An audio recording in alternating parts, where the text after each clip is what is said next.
now. Here we go now.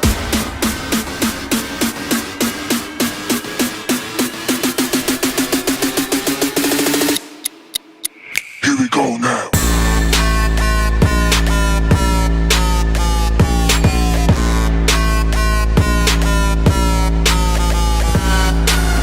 Here we go now.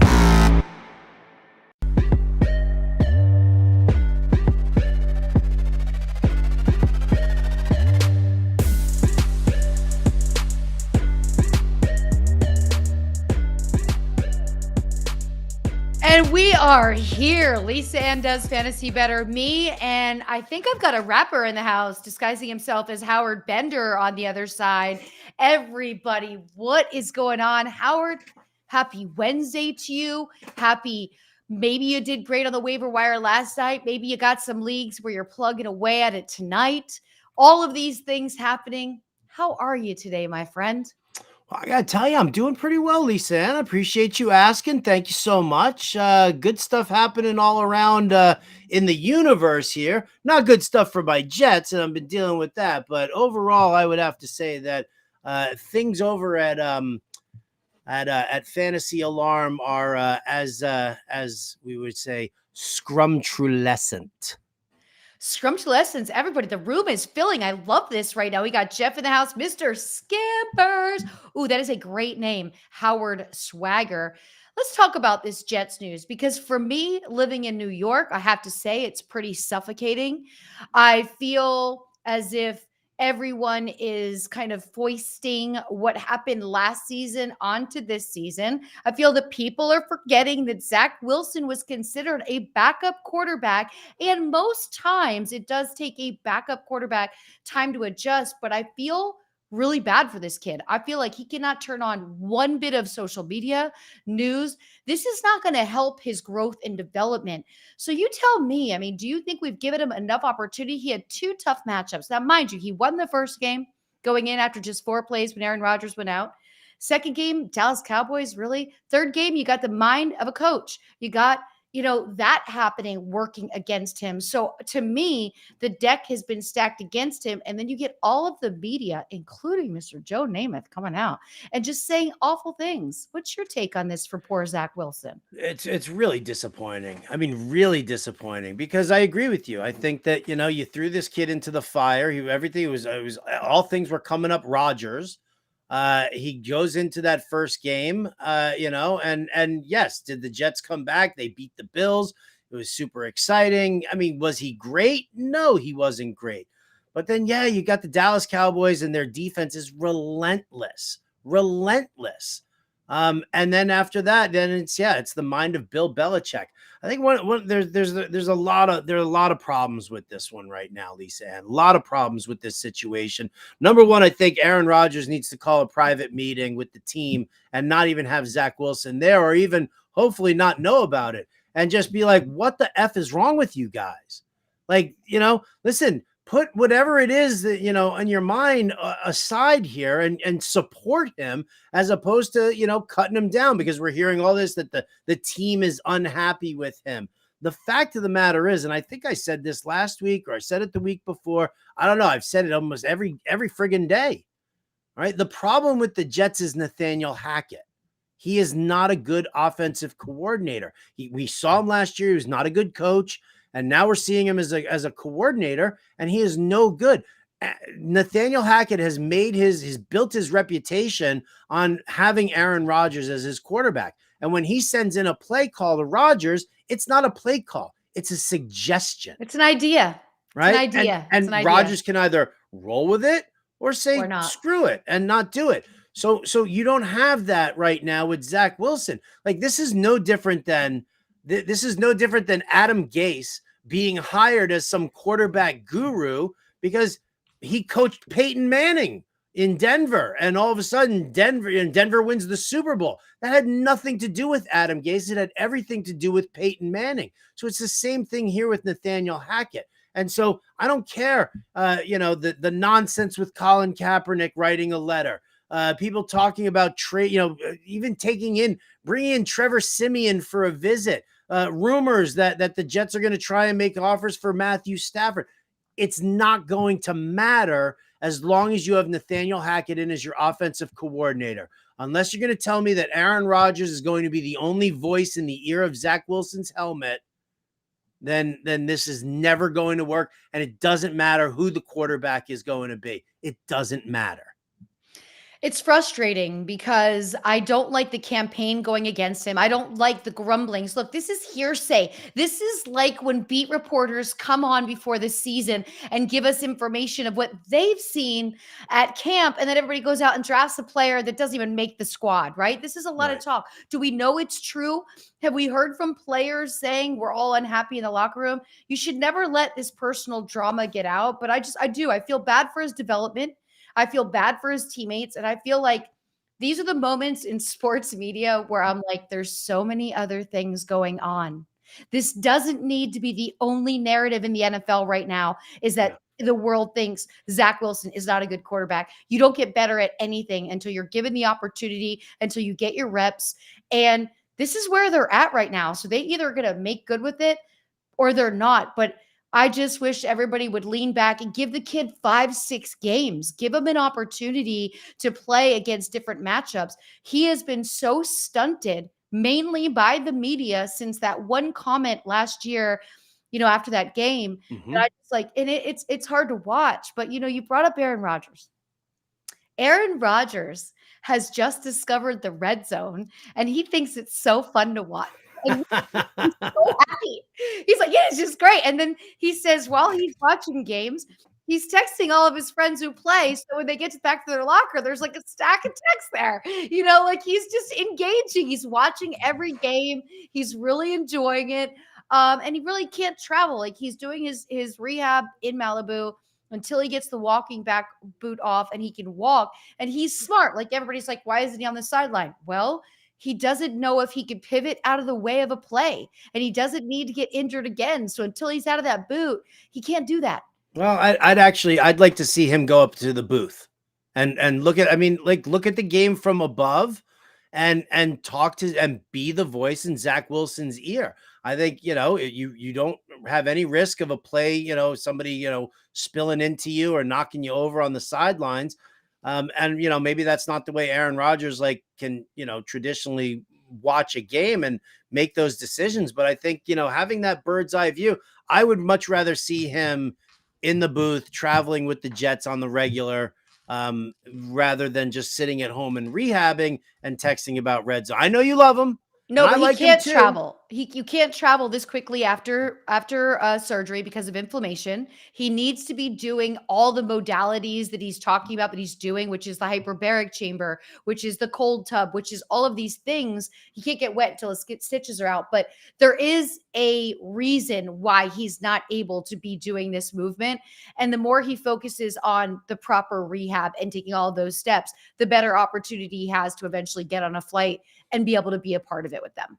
By the time he's able to get on the flight, it's going to be too late, and the Jets are going to have done something massively stupid. Stupid. It's frustrating. There's no doubt about it. But you've also been not just football. You have been spreading your wings a little bit, Howard, and have a little bit of fun. So tell us what you've been doing to have a little bit of fun during these weeks so we grind out the NFL season.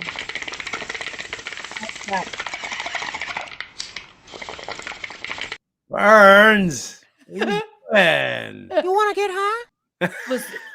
Was there ice in it? Did you put the ice cubes in it? Because it makes it so much smoother with the ice cubes. It does. The one though that I have right now, it doesn't have the ice catcher or the ability to do that. But that's okay because I clean it out regularly and I use ice cold water all the time. Okay. But no, I actually, you know what? And this is something I got to keep reminding myself this. I don't know why I go in these long stretches without it. I've just got to make sure that I get live music in my life on the regular. I take the time to go see Fish right before the season starts. And here we are 3 weeks in, and this is the first show that I went and saw. I saw Goose over at the Fox Theater in Oakland, hanging there with some friends. Now, listen, exhausted this morning, 100%, and just staying out late. And is just not something I do because I'm always up at like, 4 or 5 o'clock in the morning. But man, I gotta tell you, man, I had such a great time. The band was great, the music was great, the production was great. And yeah, I felt like it just kind of helped replenish my soul a little bit, which is something that everybody needs in their life. So whatever it is, whatever that thing is for you, make sure you do more of it. For me, it's nature. Whether it's going out for a bike ride, whether it's going for a walk in the park, it's usually a bike ride, but just getting out and being outside and being surrounded by nature is like, that's me, but it's important. We all are constantly striving for balance, and we can get so consumed by work that you don't even see out until somebody invites you somewhere. And then you get out and you're like, oh yeah, that's right.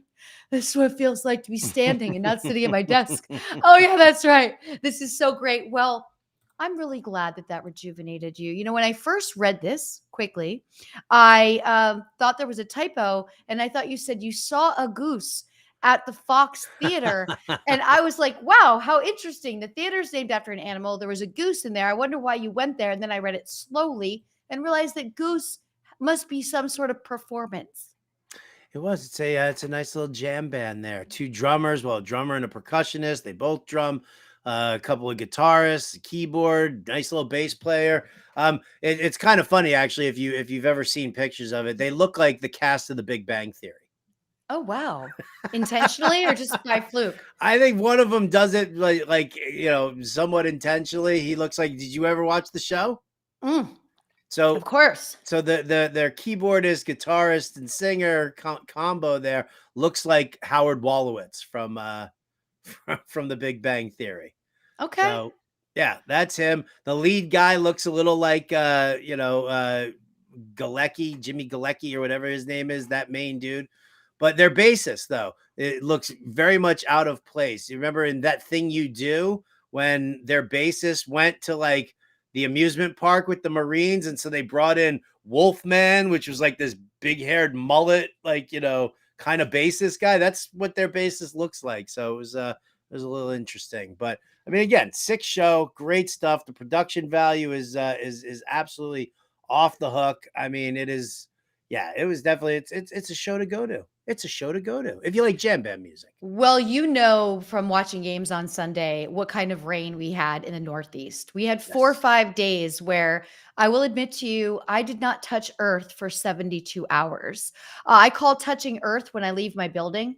And I have everything I need here. So honestly, when I walk outside of my building, I consider that touching earth. I've got a gym. I've got a sauna. I got everything I need here. I did not leave. Why am I going to walk out of that? I'm here. You have a car. No umbrella is going to help you when it's raining sideways. That is when I say anything I need can be delivered. And if it can't be delivered, I don't need it. So not touch earth 72 hours. Say we get this bright, beautiful day. But last night I was thinking about the NBA, and I was thinking that I wanted to write you a poem.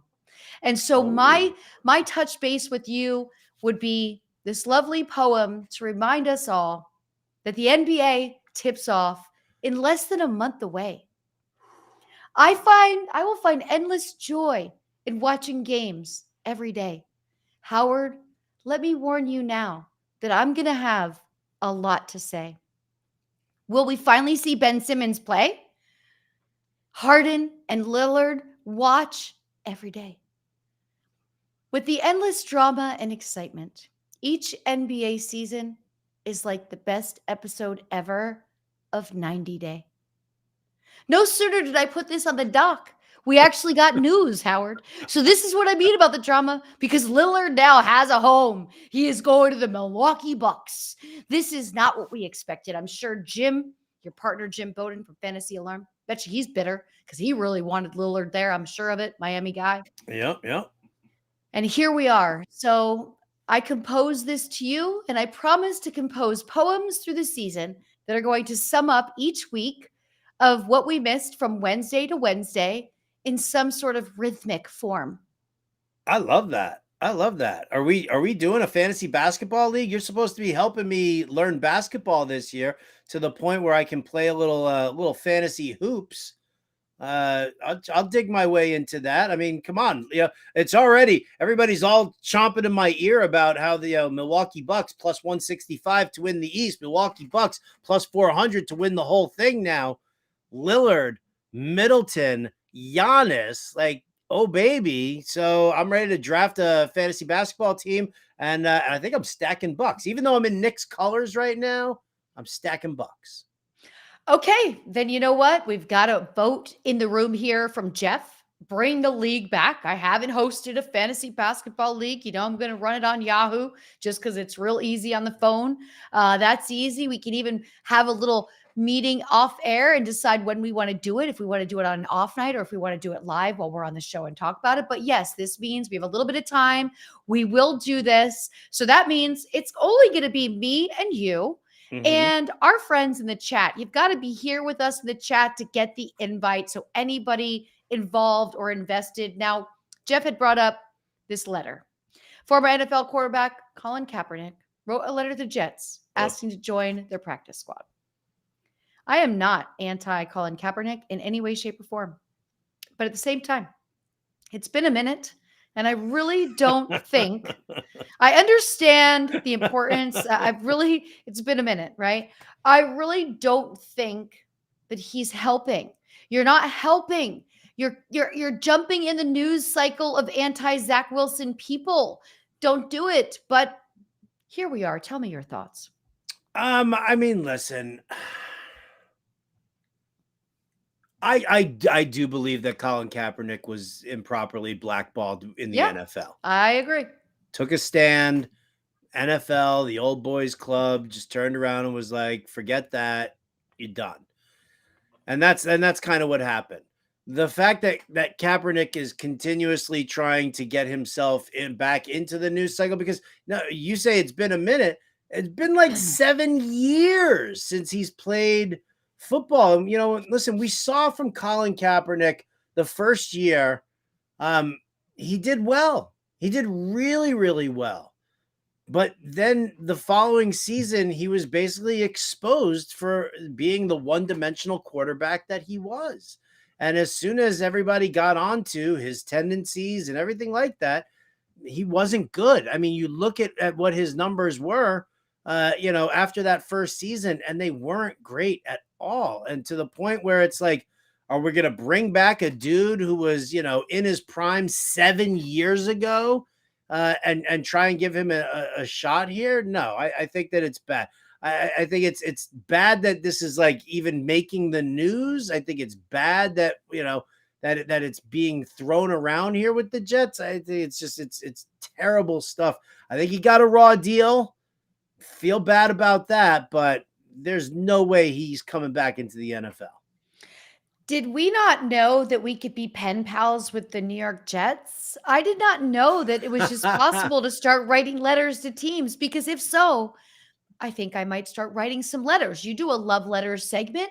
Who knew we could be pen pals with these people? But here we are. A couple injury updates. Anthony Richardson will practice Wednesday, and Bryce Young, with that ankle, returned to practice on Wednesday. So I've got to ask you, how did you feel about seeing Andy Dalton again, which felt like it had been forever? And do you think Andy Dalton was a better situation for the receivers than Young? Well, I think it was definitely better for Adam Thielen. I even said this. I put this in the playbook over at fantasyalarm.com. And you guys, I mean, I should probably just make it free right now, like the week 3 one, just so you guys can see this masterpiece that like just won so many people money. And listen, I was all in on Andy Dalton starting for the Panthers because it improved Thielen, it improved Hayden Hurst overall, because he's more confident. He's got, he's willing to, he doesn't panic in the situation. And I think that Bryce Young has, tremendous talent. I think that he will grow into being a decent QB, but the bottom line is that Andy Dalton was, calm under pressure. They didn't win the game, but I mean, he still delivered really well. And I got to tell you, Bryce Young did practice. They're still saying that he could miss this game. I desperately want Bryce Young to sit out this week, because I want to see Andy Dalton helping Adam Thielen on the ultimate revenge game narrative going up against the defensively challenged Minnesota Vikings. So, thank you, Andy Dalton. Adam Thielen reaping those benefits. Yeah, I had to pick up Andy Dalton in a league because of Derek Carr. So, like, I made a desperate measures. No Jameis? No Jameis for you? I couldn't yet. I'm sorry. I just couldn't pull it together. I couldn't make it happen. And you said you should just make it free, but you can start a free 7-day trial of Fantasy Alarm's All-Pro subscription today. Get DFS content, NFL picks for week 4 for free. Go to fantasyalarm.com/win because that's what you want to do. Okay, we got a couple other things here. Saquon Barkley. In the day-to-day category, this is so unrealistic. Why are we not getting accurate news on this? How could it be day-to-day? It's a high ankle sprain. I think, in all honesty, I think that Dayball probably got like super pissed at Barkley for telling everybody it was a high ankle sprain, because we know it's a high ankle sprain. And so, we know that there's definitely a 3 to 4 week recovery period from that. You think Dayball's like, dude, what are you doing? Yeah, now everybody's going to prepare all our for secrets. Breida. Yeah. All our secrets. You're letting out all of our secrets. We're not supposed to tell the media what's really going on here. Only when it comes to the Jets do we share our secrets. It's frustrating, but I don't think anyone who has Saquon Barkley on their fantasy squad, you have him nicely tucked away on your bench, on your IR, wherever you've got him. Do not let this news make you make a decision. That questionable tag should be an IR tag, and it's not. And it's throwing people for a loop, and it's making people excited. Look, Alvin Kamara comes back this week. I don't know if you saw the tweet he posted about getting out of jail with the bobbing head. Did you see it yesterday? I heard about it. I'm gonna look that up right now while I we're retweeted talking. it yesterday. Go to his timeline. You'll see it right up on there. It is so cute. He's so clever. But before we get to more of these, since we're having a great deal of fabulous comments, I'm going to go over here to our listeners right here. Isn't that great? With the moving head and getting out of jail.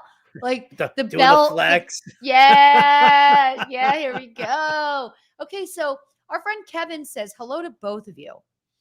Hi. 2 questions. Did the Browns, in parentheses, Watson. And by the way, Kevin knows me so well that he knows that punctuation does it for me. And he's using parentheses. He's got question marks. Nothing's worse than a blob of words sent to you and you don't know where the inflection is. So we're clear on this one. Hello to the both of you. 2 questions. Did the Browns, in parentheses, Watson, turn a corner? Second question, thoughts on Jonathan Taylor in 2023? So I do think Watson showed some nice improvement. I know that everybody's watching that video of him like getting tackled and throwing the ball behind him and shooting it out that way. I mean, yes, that was a dumb, silly, senseless, yeah, mindless thing that oops, that's what it was. But you did see him extend plays with his legs. You did see him scan the field. Found Amari Cooper there. Yeah. I'd like to see him, incorporate a little bit. I mean, listen, as an Amari Cooper owner, I'm like, yeah, great, cool. Keep feeding him the targets. I'm happy with that. But I also want to see, him kind of spread it out a little bit more just so that, we can get into a good spot. But I do think that we saw some progress. And, did he turn the corner right then and there? I don't know. I'm going to look to see. And as long as I'm seeing week to week growth, and improvements from Deshaun Watson, that I'm feeling more and more confident about it. Please try and get Elijah more involved. Agreed. Get David Njoku a little bit more involved. And I'll be a happy camper there. I think that's a good spot. So just now, kind of like, if you woke up and just read the box score on this one, as opposed to watching the game, Deshaun Watson looks like a stud compared to Ryan Tannehill. I mean, he put up at least 289 yards, 2 touchdowns, no interception. Tannehill with 104 yards. What are we going to do with DeAndre Hopkins? But wait, before I get distraction, we'll get to the second part of Kevin's question. Thoughts on Jonathan Taylor in 2023? This is also a me question. So, I mean, I like the player. I think he's incredibly talented. This relationship with the Colts is terrible right now. Jim Irsay popped off and he was, he added, fuel to the fire. He poured gasoline on top of it, which was not good. I'd like to see what Jonathan Taylor has done as far as keeping himself in game shape and ready to go. Like, we're fine going wheels up with Alvin Kamara. Are we in that same ilk with Jonathan Taylor? That being said, I have him in a couple of spots. I don't know what's going to happen come week 5. I do know that if Jonathan Taylor wants to be traded, well, he needs to show other teams that he is more than Healthy. capable Yeah. of running the football. And that means that he's going to have to take that leap of faith and say, you know what? I'm going to play. I'm not going to hold out. And hopefully teams see me, crush it out there. And therefore the offers come rolling in a little bit more. That's kind of what I'm thinking as far as what should happen. So just keep them stashed away. Listen, if you want to buy on Jonathan Taylor, you'd have to buy really, really low. Like 30 cents on the dollar type because of the uncertainty. But I'd almost be, if I have depth, decent depth at like the wide receiver position, I might turn around and make an offer and try and get me some JT. I'm going to tell you what concerns me about this situation with JT's return. Anthony Richardson, you got a rookie quarterback who has now missed a game due to a concussion. He does use his legs in 2 games, 75 yards. Like, that's decent. He's going to be competing against a rushing quarterback when he comes back. He also has to get that quarterback to get back in sync with him. This was a really important time of the year for Jonathan Taylor to be bonding with Anthony Richardson and to be out there. So it concerns me a bit, but you're right. He has to come back. He has to show teams that he's healthy, and he has to show teams as well that he can love the game and forget about the drama, right? Get out there and play because this is what I love to do. And I want to get in the end zone and I want to do this. If he's got sourpuss face over on the sideline, I'm going to be like, there's no value for this cat right now. Yeah, the last thing you want to do, if you're looking to be traded, the last thing that you want to do is be a wet blanket. A wet blanket. Speaking of wet blankets, Chargers, Minnesota Vikings, 2 of the biggest wet blanket teams in the world. That game this past week was disgusting. It was. We have more questions, but I do have to tell you a quick wet blanket story while we're here. I did not know why wet blanket meant wet blanket. And my old roadie in the 90s, he always used to say it. He was a lot older than me, and he'd be like, don't be a wet blanket. And I never knew what that meant. When we were on the road, we would be gone for 6 months at a time because we drove. Back then, my gigs were Monday through Saturday, and I'd have Saturday night in the car at 2 a.m, driving all day Sunday to my next gig on stage Monday. It was so different in the 90s. So we were doing laundry. We were at this hotel and the dryer was broken. And I had this blanket that I used to take out on stage and we had just washed it. And so he made me carry it in the elevator because it was wet. And I will tell you what, I laughed so hard. I was on the floor. I'm like, I finally get it. A wet blanket is awful because now all my clothes are wet. Now everything is ruined. What are we going to do? It's so heavy. We can't get it out of here. There's no window to dang. So I finally did understand why a wet blanket is not a great thing. And I never wanted to be a wet blanket again. Wah, wah. We got one more here. I'm going to get to 1 or 2 more before we take a quick break. But we got a question from Andrew. Andrew, thanks for joining us here in the chat. We love seeing all of you in here. Those of you who are interested in a fantasy basketball league may want to make your name heard or reach me on Twitter, and Howard and I are going to put this together. The question is, Walker and Chase or CMC and Pickens? Walker and Chase or CMC and Pickens? Boy, I don't think I'd ever play anybody over CMC. That's just me, though. No, I wouldn't either. Okay, thank you. I'm not crazy. He is the number 1 running back in the league, and he is healthy. I guess I guess I would have to just say the CMC Pickens side because we're still a little concerned about Joe Burrow's calf. He played throughout the game, but it was we got hit early, really quick release there so that he didn't take any kind of hits. There was no mobility that you saw out of him. So, there is that concern that something happens to Joe Burrow and maybe that kind of hurts the value of Chase. So, yeah, I love Kenneth Walker. I love Jamar Chase, but I'll take the CMC side there, Lisa Ann. And we have your friend in here, Robert Flores. It says, I remember, I think it's Elliot. Am I right, Howard? I remember there was a cowboy link to you. And I think that's Jim, who must have been a bit humbled after our Dallas Cowboys lose to Arizona. But I have a story here that I'm going to tweet so that everybody can check it out on Twitter before we go to break. Did you know that Jerry Jones was asked to sign a baby at the Arizona game? A baby? An actual baby. Jerry Jones, would you sign my baby? Yes, I had to email this story to Brian Burns because I don't think he believed me either.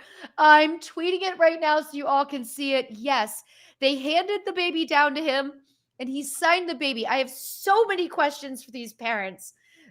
So many. Like, I don't know, is this Sharpie toxic? We're in a place where we don't even eat things with food coloring in it. You want Jerry, and Jerry Jones is older. When you see how he has to grab the baby and they're like holding the baby over the stands, like bizarre. Just super bizarre. The fact that Jerry did it kind of blows my mind. Well, I guess he's out. You know, they call it shaking hands and kissing babies. So when somebody said sign the babies, maybe he thought, this is what I'm supposed to be doing, not kissing babies, signing babies. Who knew? But if you ask me, that baby is now bad luck because we lost that game. So please, family out there, please reconsider other games you may be taking said baby to. If we lose 8 more, I'm going to be on the hunt, as well as all Cowboys fans, for this family and see. But yes, that was a bizarre story. All of you in the chat, we got a Daniel Jones question. We're going to get to that because we know how Daniel Jones ultimately affects Howard Bender because of Deb.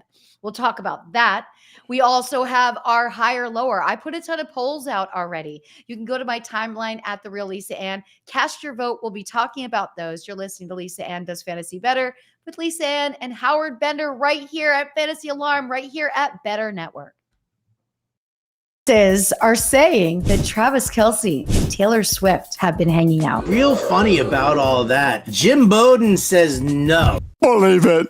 He's like, Travis Kelce's a great guy to go party with, but this is not somebody who Taylor Swift should or will be getting involved. That was Jim's take. Well, I would like to argue with Jim. She's been with all these different musician people as well. They can't be more stable. I mean, she does have a history of choosing the wrong guy. John Mayer was a total douche. These guys make her make the best music. I want new music, and I want it to be about our first NFL player. And I think they're great together because he's tall and she's tall. They're a super cute couple. She'll be hanging out with Brittany, Patrick Mahomes' wife. I think it's fantastic. I want to see her at a game.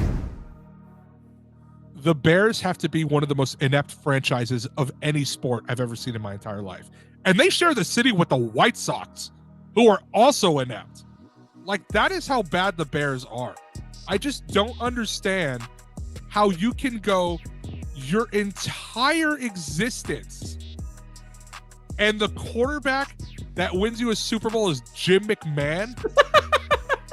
You couldn't find anybody else. They don't have a good history with quarterbacks, and they let him be the quarterback for a long time too. Deshaun Watson and Patrick Mahomes right there. Mm-hmm. And you drafted Mitch Trubisky. They were right there. I there's a lot of pain in being a Falcons fan. The Bears are one of the teams I could argue they might have it worse, and they have a Super Bowl. And when the best quarterback in the past 50 years is Jay Cutler, you have a problem. That's so funny that you just said that. We were talking about Jay Cutler the other day, me and my friend, and I was like, yeah, he was on, because we were watching the Colorado Rockies game against the Giants, and it looked like he was behind the thing. I was, yeah, well, he played for Denver most of his career. We looked it up. Chicago let him be their starting quarterback way too long. Here's the thing too, is that Jay Cutler wasn't bad. Like, he was erratic. He wasn't terrible, though. The poor man's Brett Favre. I'm taking him over Justin Fields. I'm sorry. Yeah, I would. But Jay Cutler led that team to an NFC title game. Yeah. That they lost to Green Bay. But he's gotten farther than anybody else. You want to know who the other starting quarterback was for the Bears in the other Super Bowl appearance they made? It was Rex Grossman. What are we doing out here? It was Rex Grossman, and Kyle Orton was the backup. How are you that bad? Bro, like, oh my God. Listen to the top 5. According to Football Reference, the top 5 greatest Bears quarterbacks of all time. Jay Cutler, number 1. I can't believe it. Sid Luckman, who last played in 1950, is number 2. Jim Harbaugh is number 3. Jim McMahon, the Super Bowl winner, is number 4, and he played there for 6 years. And Mitch Trubisky, No way! is number 5 on the list as terms of passing yard go.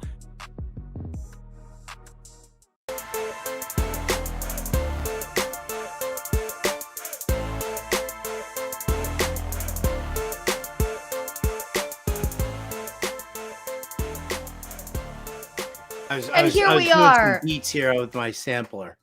Oh, that's great. I didn't know you had a keyboard there. It looks like an iPad or But something. it's a sampler. It's I'm wish you weren't a spinning the liar. tunes here right now. I wish you weren't a liar. I love that drop. What's up with Brian Burns? I hate Brian Burns. You know, I love and respect Brian Burns, and he's got to do what he's got to do. No, Brian Burns is a jerk. Where did he I get have that nothing but the clip? highest regard for Brian Burns.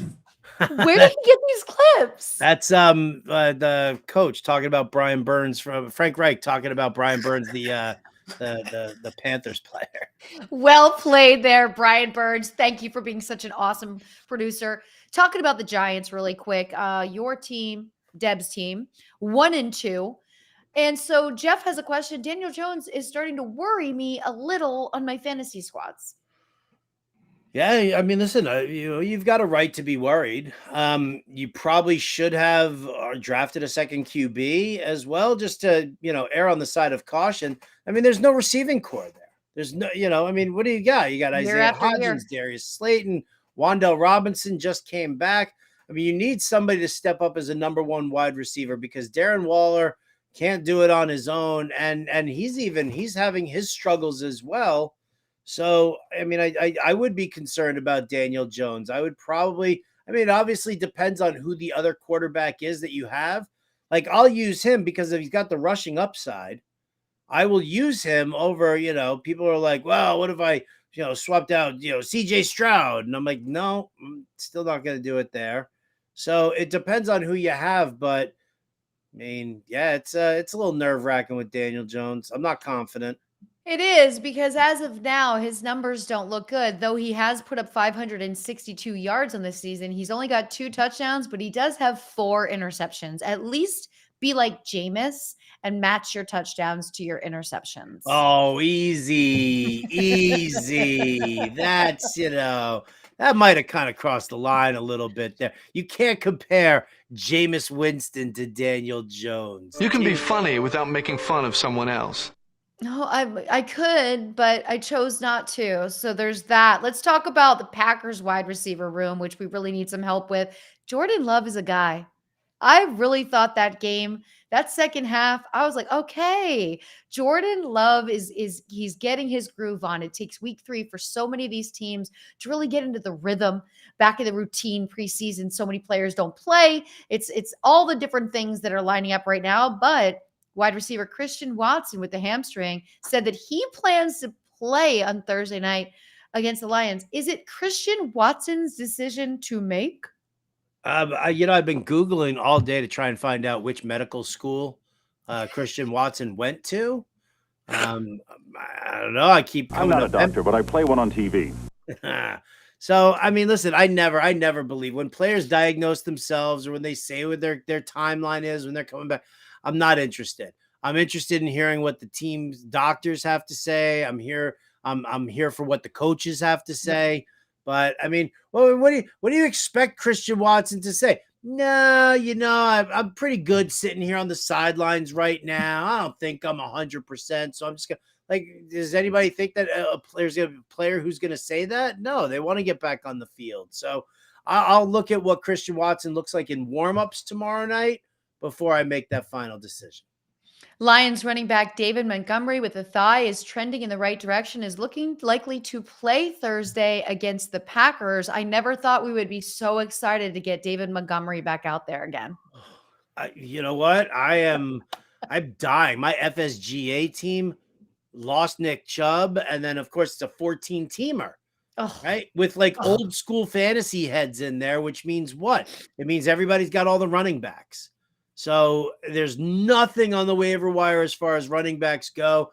I've got like Zach Moss and Dalvin Cook without David Montgomery. So I need Monty. Please, Monty.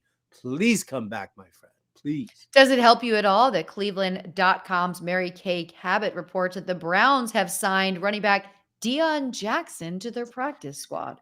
No, it really doesn't. I'm still in on Jerome Ford.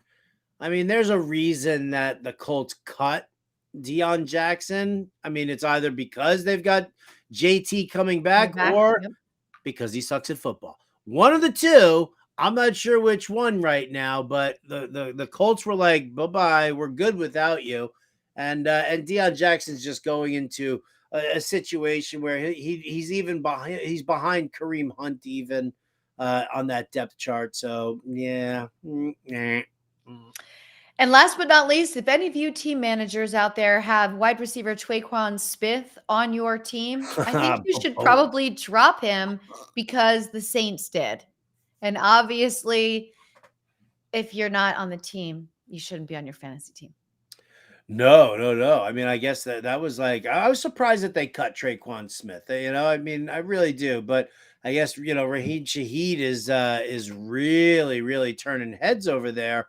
If he's not catching a touchdown pass, he's running back a kick for one. So I think he's really getting that. He's helping push that movement forward. Well, you can tell it is week 4 in the NFL because we've got quite a few lineup questions. Can we get to some of these, Howard? Let's do it. Let's help our people in the room. And thank you all for being so active. Okay, Philly Mike OG says, any advice on DFS cash tournament quarterback this week? I'm trying to fit in CMC, Keenan Allen, and Devontae Adams. They're pricey. And I'm thinking Mac Jones, Kendrick Bourne, and Hunter Henry stack. I know for you, Howard, you might just say Jameis Winston right here, right? No, I'm definitely not going to say Jameis Winston, but there's zero chance that I'm stacking Patriots against this Dallas defense. Like, I mean, Philly Mike, I don't even, I mean, it's super contrarian, but if you want to win, like in a cash, first and foremost, you don't stack in cash. Don't. Okay. That's great advice. Cash games are 50-50s. Even the double ups and the triple ups, those are actually considered more tournament because it's a certain percentage of the people who actually cash. And it's not, like a 50-50. You just have to beat half the field. So the last thing that you want to do in your cash lineup is invest in a stack of an offensively inept team going up against the number one defense. Like that right there makes no sense for DFS in cash. If you wanted to throw that out as like a GPP tournament lineup and just be like, hey, you know what? Nobody's going to have this Patriots stack. Maybe I'll do it. If that's, what you want to do, that's what you want to do. But no, I'm definitely not eyeballing that.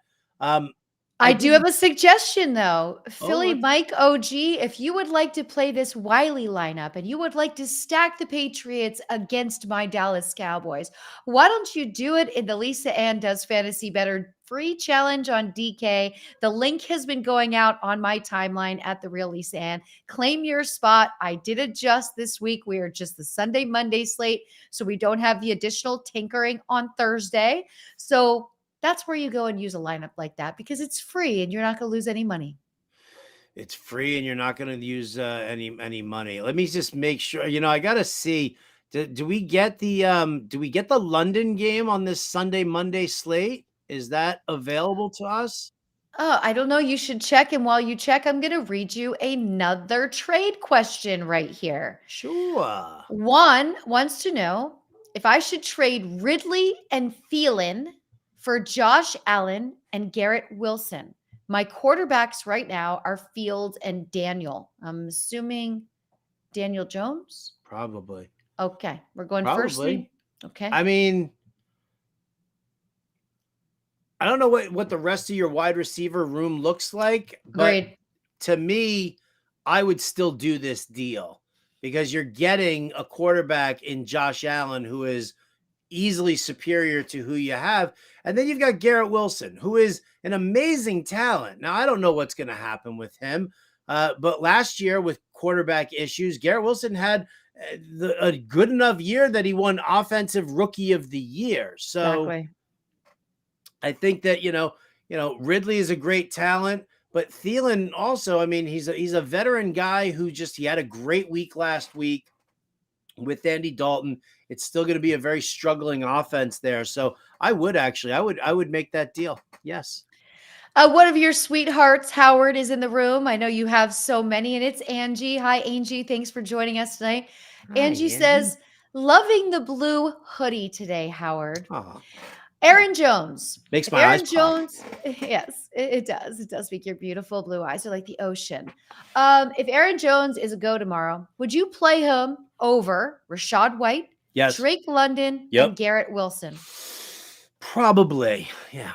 Yeah. I think if he's a full go tomorrow, I do think so. I mean, I think, Matt LaFleur's offense is predicated on the run setting up the pass. And I think that, Aaron Jones also brings that element, that dynamic element of pass catching out of the backfield, something that you don't really get from A.J. Dillon, who's more of a, north-south runner. So I would definitely do that. Yeah. Another one right here. Should I drop Rashawn for Jalen Warren, Akers, Tutu, Tank Dell, or Quinton? Should I drop Roschon for Jalen Warren, Akers, Tutu, Tank Dell, or Quentin Johnston? I mean, I would probably set it up like, I would set up the contingency picks here. I would go after Tank Dell first. I would then go after Tutu. Then I would go after Quentin Johnston. And then I would go after Cam Akers. Jalen In Warren, that order. Jalen Warren looks good in Pittsburgh right now, but Mike Tomlin loves Najee Harris. And I don't think we're ever not going to see Najee Harris. I don't think he's ever going to get benched. I really don't. I think he'll always see some action there. And, I think that Akers, on the other hand, I mean, listen, Madison, oh my God. We know that what happened to Alexander Madison, right? I mean, with the DMs and the racial stuff, it was just a nightmare. And the death threats. Yeah, we talked about it because you've been there, Mm-hmm. In this game, like when he dropped that pass, that like easy pass, and then followed it up with a fumble. Now they reversed the fumble, but when all that happened, like literally the blood rushed out of my face. And I was feeling woozy because I just felt Bad for him. so bad for him. Yep. So bad for him. Agreed. And then I was like, flipping Cam Akers season. It really could end up being because, we know that Kevin O'Connell and Wes Phillips, who coach and offensive coordinator of the Rams, they already know Cam Akers. He knows their system. So really made me nervous there. Really upset me. Well, I'm going to tell you what, I am not Tomlin. And I will bench Najee Harris because I've got Alvin Kamara coming back. And you know what, buddy? You can just sit right over there. And by the way, all of my Pat Freiermuth shares are all on the trade block this week because I played him last week thinking it was the perfect matchup. He killed it for me. And now I don't want to do it anymore. I don't want to think about him anymore. Do you think? Don't. Lisa Ann, take a little stroll over to Howard Bender's DFS watch list for week 4. You know what? I'm gonna read you something here. You don't have to look for it. I'm gonna read this to you. You ready? Put some like cucumber slices on your eyes because this is gonna be the dulcet tones of Howard Bender right here. Lisa Ann, the Texans ranked 25th in DVOA against the tight end, and they're allowing the 10th most fantasy points per game to the position. With a matchup that looks as good as this one on paper, you have to think that he'll be a little more heavily involved, in the passing attack than he's been. Matt Canada is being shredded in the local media, so maybe appeasing the masses with more work for the Muth is in order. Ooh, I really liked that. The tone was really great as well. I will be keeping him. Let's go to one more question before we go and do some higher or lowers.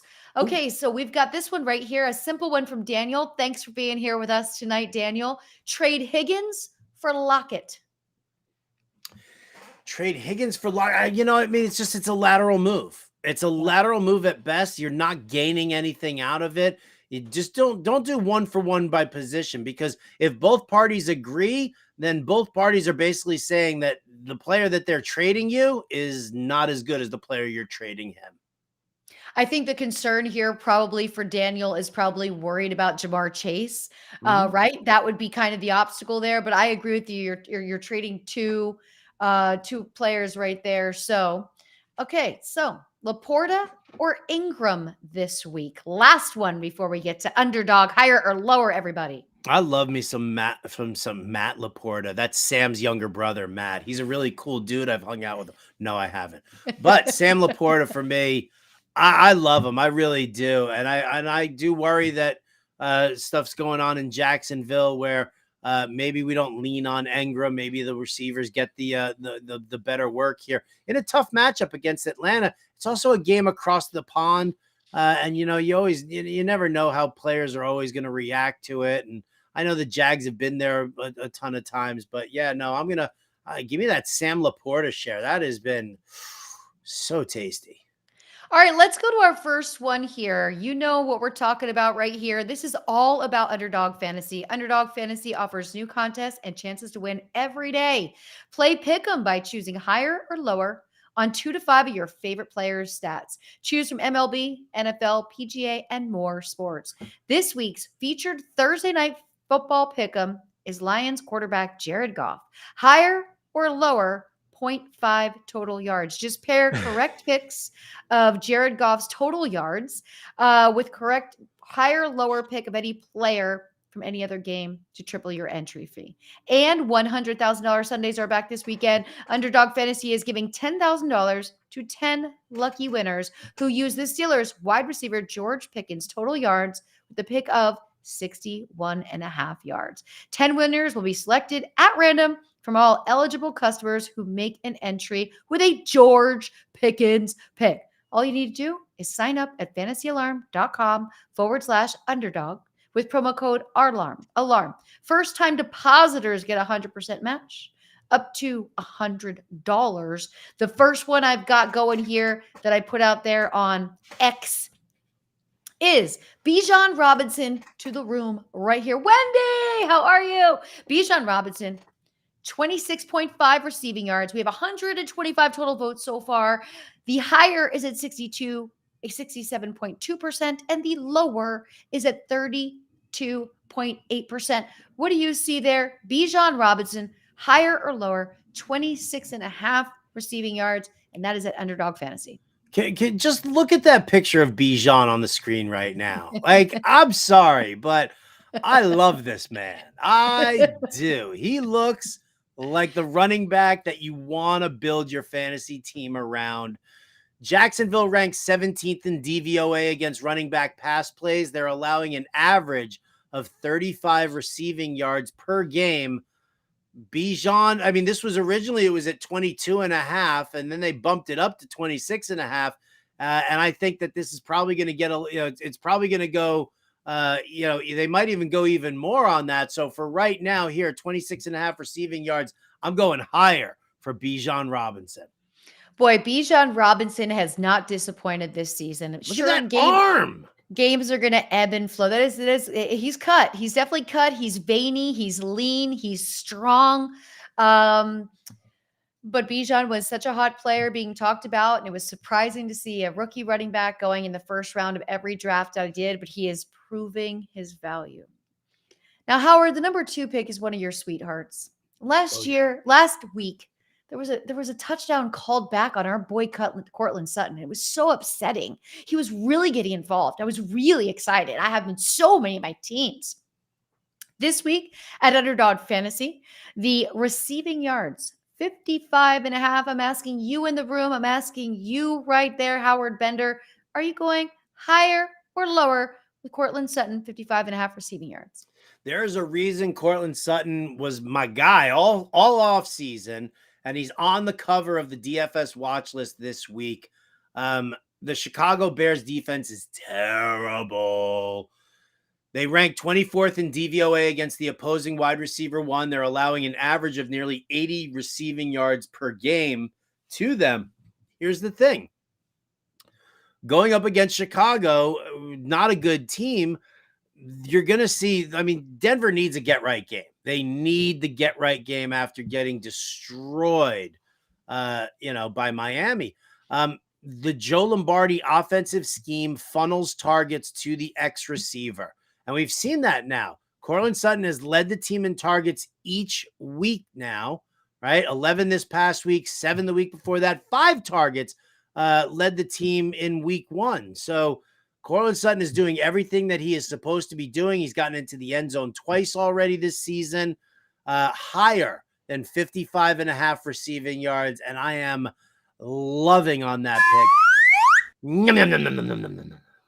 So what you're actually saying is if you got him, you play him. Hell yeah. Better Boss says that Sutton's got to stop fumbling. Nobody is perfect, Better Boss. We all have our flaws. We do. Let's go to the next one right here. Before I do, there's so many magical moments happening right now with Travis Kelce and the Taylor Swift news. I thought the Monday night game where DeAndre Swift and Jason Kelce stood together and their jerseys said, Kelce Swift was so cute. I loved that Taylor got into his convertible after the game and they just drove off. It's like something a movie is made of. And also, I love that I think Taylor probably works 365 tons of every day of the year. I love that she was just hanging out, having fun. Boy, did it open the world to Swifties, because there was a Swiftie doing a thing on TikTok explaining football to Swifties. You saw the jersey sales for Travis Kelce. So many more eyes on that game. So, of course, I'm bringing up Travis Kelce right here on Underdog Fantasy. Travis Kelce's rushing yards. 0.5. Oh, no. Also, it's rushing and receiving touchdowns. Rushing and receiving touchdown, 0.5 total. Yeah. Okay. Oh, I love that we got a graphic. Did you see the tweet that I posted into our private chat? Well, I can't open that chat because it's on my second computer and I use everything. If you could send it in Google chat or you could send it in email. But if I go into that, then it messes up this screen. I keep this one focused on the room. So it's 0.5 yards and a receiving touchdown. No yards. It's strictly, this is basically, is Travis Kelce going to score a touchdown? Oh. He can do it rushing. He can do it receiving. It doesn't matter. It's kind of misleading how it's written. I'm just saying. I got confused. So higher or lower, I definitely say Kelce keeps this streak alive. And I'm sorry that I was wrong when I said that I can't wait to see Taylor Swift in the booth with Britney. I had no idea she would be in the family suite with Mama Kelce. So that was even better. I'm very much into this. I think this is great for football. We were talking about this. Jim Bowden and I were talking about this on the Fantasy Alarm Show. You're opening up a whole, a whole added generation of potentially non-football fans who are now heavily focused because whatever Taylor does, they want to do. And if Taylor's, a football fan, I mean, listen, there's some funny TikToks out there. There's one out there where it's a girl who's doing like a series of videos where she basically says that this is all a conspiracy, that Taylor is an Eagles fan and she's doing this to distract Travis Kelce, and that way the Eagles end up winning the Super Bowl. And she does this whole long TikTok about that, which is, comical in its own right. I think what I love about this, and it was so funny too, because the tweet that I posted, you guys can find that at RotoBuzzGuy. Just scroll through my timeline. You can't miss the photo that I posted. When did you post it? How many days ago? I don't know, maybe like 2 days ago. I was explaining to a friend's grandfather the Taylor Swift Travis Kelce phenomenon, because he was like, I don't understand it, and I don't know Taylor Swift. I know that she's popular and this and that. So I showed him a photo of Joe DiMaggio and Marilyn Monroe, who were married. Well played. And that right there, like as iconic as that was back in the 60s, right? That, like, as iconic as that was, or 50s, I don't even remember when that photo was from, but as iconic, like that's what you've got here with Travis and Taylor Swift. I'm in for it. I think it's fun. I think it's exciting. My producer, Shan Blunt, is going bananas over it. And so I'm there. So higher than 0.5 touchdowns for Travis Kelce. And I'll tell you what, Lisa Ann, I went higher on George Pickens receiving yards as well. And I put Pickens, Bijan Robinson, Cortland Sutton, and Travis Kelce, all of those underdog stat lines into one bit.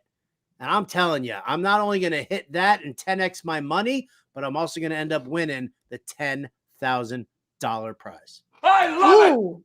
What are we going to do? What are the plans? You win the $10,000. Like, what are we doing? I will be in New York for Fish New Year's. Oh, you will be here for New Year's. How exciting. Oh, that's what you're planning on doing if you win the 10 grand. Well, it's either that or Cocaine is a hell of a drug. We've got my wife wants to go to Alaska. That's a trip that we're talking about in February. Also, do it after Super Bowl, late February. That's when I went. I did 10 days. I will help you map out. You got to do the train all the way from Fairbanks to Anchorage. It's about a 12-hour. It's so gorgeous. The conductor's really cool, slows down when there's moose and tells you what side of the train to walk over to see them all. Like, it's a beautiful, you have to go in the winter though. You cannot go in the summer. Yeah, no, I have to go off peak time because we're actually talking about moving up there. And so I want to go there when there aren't it's not completely overrun by tourists. So agreed. Yeah. For all of you, we're going to be back in this chat. Jeff just brought up the point that so many Swifties were in the live podcast for Jason and Travis Kelce, 100,000 viewers at one point. They're just trying to get their eyes on it. And for this person that's a conspiracy theorist on the talk, let me just say something to you.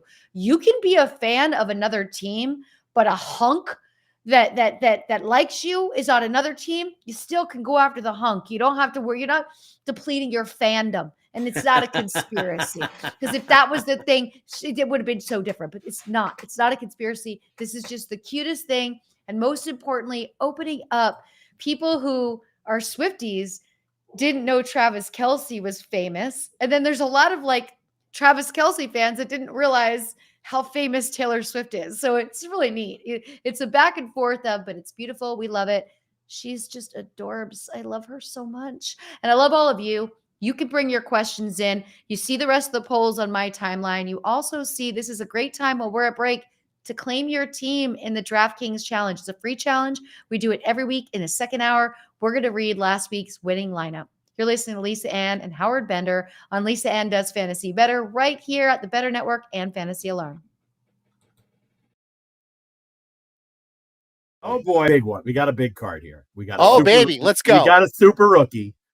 Ooh. Do you guys want to guess who the big card super rookie is? Because I'm going to guess somebody from the Dallas Cowboys, but I don't recall who were rookies in those particular years. So I'm going to guess Michael Irvin. Adam? Jared kind of convinced me to go Troy Aikman there. I'm going to read the description. In this player's NFL debut, September 10th, 1989, he produced an electrifying 68-yard punt return for a touchdown. Sanders. He became the first athlete in the 20th century to hit a home run, September 5th, 1989, for the Yankees at Seattle, and score a touchdown in the same week. That needs a sleeve. That one needs a sleeve. Top 100%. super rookie, neon, prime time, Deion Sanders. I wasn't that far off. He played for the Cowboys. I was going to say Deion, and then when you said the early 90s Cowboys, I'm like, Aikman would be a good guess. So I go with your gut is the lesson there. And there it is, the white and red Falcon jerseys that you said Deion came in with before they changed to black. That was because the starting lineup for Deion his rookie year has got the red helmet with the white jersey. Now look at that mean, are you kidding me with that hair? I mean, you got to have a headband with those curls. You got to. That is sick. And this is a favorite card. Do we have any value on this card? We have to, right? Let me see. Give me a value here. Let's see here on eBay. PSA 10 gem mint Deion Sanders, $149.99. And then a 9.5 is $6. So that guy might be a little bit then there's a much more reasonably listed one at $31 for a PSA 10. So it's got some value to it. Yeah, you might want to protect that one. It's in excellent condition. I guess we have to worry about, is it centered? Yes, that would be the next thing. All right, well, we'll go through the process there. Maybe I'll just frame that one as a great moment in this show's history.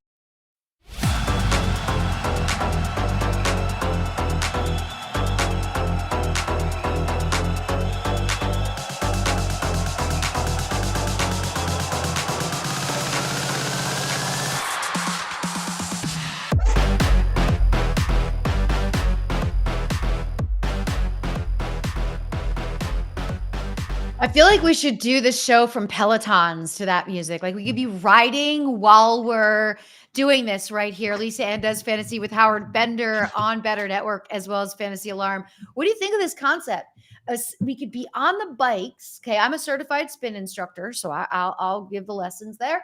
And we could be working out and giving fantasy advice because that music just makes me want to spin. As somebody who has a strong aversion towards exercise, I'll say that, you know what? If one day the Peloton shows up at my place, then I will do it. But I ain't going out and buying no Peloton. If you're out there and you think that, hey, you want to convert someone, let's get that fat ass Bender onto one of our bikes and get in on this here and have Lisa Ann and Howard do a show from their Peloton bikes, then I will do it. I play real sports, not trying to be the best at exercising. Not trying to be the best at exercising. Leave that to me. Okay. I got that in here. I see your questions coming in. We're going to get to them shortly. Keep them coming. I'm able to scroll back. So if I miss something, I will make sure I get back to you. We're going to do them in little batches, but it's time to talk about a little DFS watch list that you can enjoy at Fantasy Alarm. And please don't forget, you can start your free 7-day trial of Fantasy Alarm's all pro subscription today. Get DFS content, NFL picks, and all of it for week 4 for free. Go to fantasyalarm.com/win. And let's talk about what you got going on here right now. Who's the chalk this week? Because when we're done with this DFS segment, I have to take all of the information. Now, I'm just trying to be a woman of the people and stay in the very late rankings, like above 180 out of 200, just trying to hang out there with my friends. But I would like to meet some new people and be in at least the top 100 this week. So Howard, can you help me out and tell me who's chalk in DFS and how much do you think everyone is going to load up on Miami after last week's game? Well, that's the thing. And, like Buffalo, Miami, that being a game that has the highest point total on the board right now at 53.5. I think you will see a lot of Tua. You'll see a lot of Josh Allen, a lot of Tyreek, a lot of Stephon Diggs. I'm interested to see just how much everybody buys into the Devon Achane. That's how he wants it pronounced. Devon Achane. Yeah. Devon Achane. He came out and said that's how his name is supposed to be pronounced. So there you go. I'm trying to do my best job to make that happen. I'm very curious to see how many people kind of get catfished into doing that. Like, you can't have, 2 running backs combining for 8 touchdowns and ridiculous amount of yardage. And not think that people are going to flock over there. So I think that's something that we're going to see a lot of this week. I also think that we're going to see a lot of Keenan Allen, a lot of Justin Herbert. Raiders Chargers is a popular game. 47.5 is that game total there. So I think we're going to see a lot of that. That's probably where the chalk is going to sit, at least for the main slate. And Keenan Allen's going to be pricey. I mean, he's coming off of 2 monster weeks, and now the narrative with no Mike Williams, he could potentially be peppered even a little bit more. But I get it. Going to be most likely overdrafted. Yeah. Are the Broncos going to be overlooked after last week's loss? And what a loss it was. I feel really bad for Broncos fans right now. Who's to blame? Of course, Russell Wilson is carrying most of the blame. Not necessarily, though, the absolute truth on should Russell Wilson. Of course, everyone's talking about the marriage, Sean Payton, Russell Wilson, will it stick? Sean Payton's not a miracle worker. It's only week 4, everybody. Cortland Sutton's coming together. Jerry Jeudy's had some nice plays. There is some good offensive movement out there. The defense is trash. And so do you think no one's going to want to draft Cortland Sutton in the Lisa Ann Does Fantasy Bettor DFS Challenge? Because I know I am.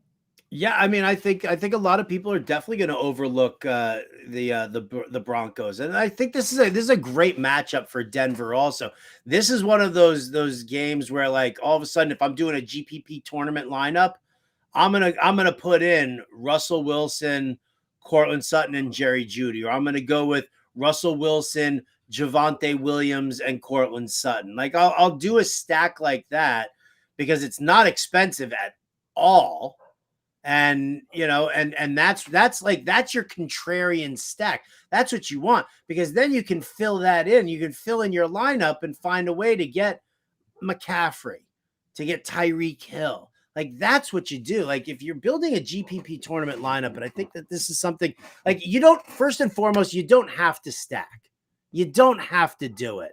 A lot of people like to do that quarterback wide receiver pair, and that's fine. You want to do Russell Wilson and Cortland Sutton? Good, go for it. I'm 100% in for that. But when you are building, if you are building like a stack off of a GPP lineup, your goal is to get that low owned stack. If everybody's going to be on the Chargers, then you don't want to stack your team. You don't want to go Justin Herbert and Keenan Allen, because a lot of people are going to do that, and you need to differentiate yourself from the pack. What you do is you get your main, your main players in there who are going to be low owned, and then you use that to fill in with like the superstars. And that's, the trick to building like a smart winning GPP lineup. I like it, just like I like answering the questions of our friends, which we will get to do after we talk about the winning lineup in last week's DK Challenge. Now, we did do Thursday through Monday on the first couple of weeks of this season, and now we're straightening things out going Sunday, Monday. I have it pulled up right here, Howard. The winner, Peaches, 14407. Hello, Peaches. Hi, Peaches. With a total of 217.54 points. It's a nice lineup. Shall we read it? I would love to hear it. I think I came in top 15 in this, by the way. I thought. Oh wait, top 20. Top 20. I think I finished 18th. So we started out with a flame emoji for one. Kirk Cousins given 29.6 points. Alexander Madison, as dirty as that looked, still put up 17.5. Mm-hmm. Jerome Ford, 19.10. Good pull. Justin Jefferson, 30.9. Nice. Tank Dell, 28.5. So cheap. So cheap. Deep, so cheap. I can tell you exactly. I can look at it right here. 3,600. Yeah. Yep. It's in the brain. Deebo Samuel, 28.10. Dalton Kincaid was the only piece of frost. Only snowflake here for 2.3. Keenan Allen in the flex, 48.4. And the Texans team defense for 13 points. There was only one player that did not have any emoji and one player that had an emoji that was not a flame. This is a great, well thought out lineup. Yeah, that is a fantastic lineup. Fantastic lineup. I'll give you ready for this lineup here? You want to hear this? This was, if you could build this, if you built only off of the DFS playbook at Fantasy Alarm, you ready for this one? Please. Justin Herbert, Kenneth Walker, Raheem Mostert, Keenan Allen, Amari Cooper, Adam Thielen, Sam Laporta, Miles Sanders, Browns defense. Ooh, total points? 270.3. Wow. And what we had right here for Peaches was, this was a different contest, because I'm like, this was only 217 points had you had that same one. But wow, our friend Jeff in the room finished in top 10 and put it in a GPP and made some money. Nice. I love that. We like that a lot. Let's help our people right here, Howard. We love that you're here in the chat. We've got this question coming in from Andrew. If Jimmy G plays, Is he a good punt quarterback play so you can get Hill and Diggs in?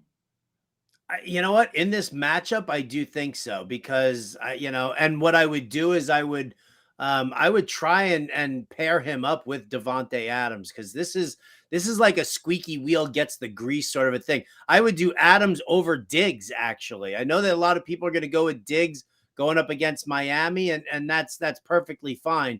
But I don't necessarily know if you need both of those guys in there, or if you want to really pay down at running back. You get Hill, you get Diggs, and you get Devontae Adams. I just think that, we see it all the time. The squeaky wheel gets the grease in the NFL. And as soon as you start whining that you're not getting the targets, you're whining that you're not getting the carries, you're all grumbly with the media. And all of a sudden he comes back the next week and you get what you had with Jalen Hurts and A.J. Brown on Monday night, right? Jalen Hurts did not look at another receiver the entire night. It was like his first look was to A.J. Brown every single play. And so I think with the comments that Devontae Adams has made, I definitely think that it's worth it. I would say this, if Jimmy G doesn't play, I put Brian Hoyer into that lineup and go even cheaper than what Jimmy G is going to do. And that'll help you get all three top wideouts in there. Yeah, for sure. You'll have money left to even get maybe a CMC in there as well. Let's talk about this one right here. Do I trade Hopkins and Algier for Flowers? So disappointing for Hopkins. I don't have many shares, though I did draft him pretty heavy in best ball. I didn't have the expectations that Ryan Tannehill would be putting up enough yards to really make use of DeAndre Hopkins. And I feel like that's kind of playing out to be exactly the situation. Do you agree, Howard?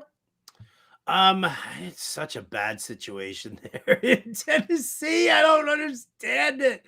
I know. I mean, Tannehill looks horrible. I don't know if we can trust Will Levis. I mean, this was what a terrible place for Hopkins to end up signing. I don't really understand that.